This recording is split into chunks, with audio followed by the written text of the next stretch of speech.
السلام علیکم۔ مولانا وحید الدین خان صاحب نے اپنی ڈائری میں ایک واقعہ لکھا ہے۔ اس میں لکھا ہے کہ ایک شخص نے حضرت عمر رضی اللہ عنہ سے کہا کہ فلاں شخص بہت سچا آدمی ہے۔ اس پر حضرت عمر نے اس سے پوچھا کہ کیا تم نے اس کے ساتھ سفر کیا ہے یا کیا تم نے اس کو کسی معاملے میں امین بنایا ہے؟ اس شخص نے کہا کہ نہیں۔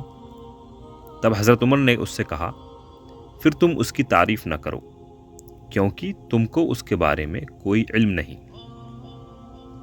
اس کے بعد مولانا صاحب فرماتے ہیں کہ حضرت عمر کے اس قول کے مطابق آدمی کی سچائی کا معیار وضو اور نماز جیسے اعمال نہیں ہے۔ وضو اور نماز بلا شبہ اہم ہیں، مگر وہ کسی کی سچائی کا براہ راست ثبوت نہیں۔